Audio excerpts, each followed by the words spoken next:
माजलगाव शहरात महसूल विभागाची भडवे राजवट, तलाठी पगार लाटतात अन दलाल शेतकरी लुटतात. शहरात 25 बेकायदेशीर वसुली केंद्रे सक्रिय. या दलालीचा पैसा कोणाकोणाच्या खिशात?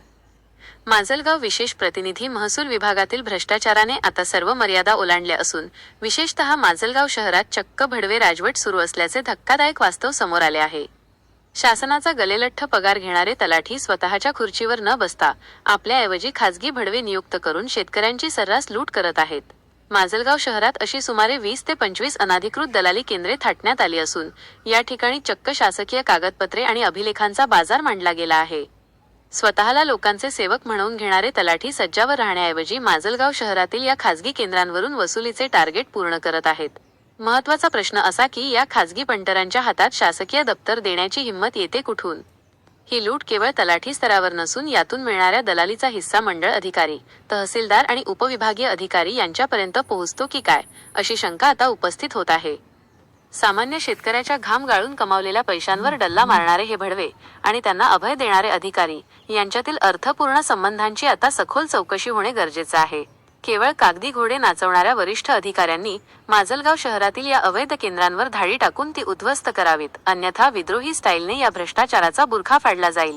प्रशासनाने वेळीच आवर घातला नाही तर या लुटीच्या विरोधात जनता रस्त्यावर उतरल्याशिवाय राहणार नाही. अधिक वेगवान अपडेटसाठी पाहत रहा लोकशाही तंत्र, आवाज आपल्या लोकशाहीचा. आपल्या लोकशाही तंत्र न्यूज चॅनलला लाईक करा, शेअर करा आणि सबस्क्राईब करा. मॅडम, कुठलं तलाठी कार्यालय आहे?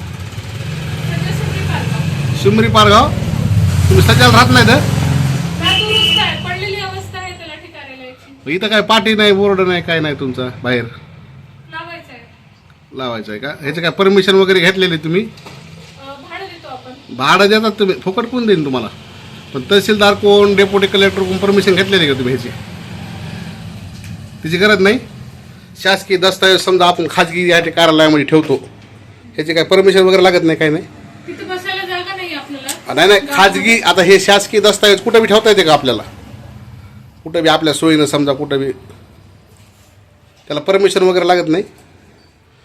हे काय हेच असेल ना आपलं, हेच असेल ना खाजगी आपलं कार्यालयाचं दप्तर, रेकॉर्ड वगैरे तुमचं ह्याचं रेकॉर्ड कपाटातच असेल ना? इथे कपाटात नाही? कपाटात काय इथे काही रजिस्टर वगैरे काय नाही त्याच्यामध्ये आहे? तर रेकॉर्ड सगळं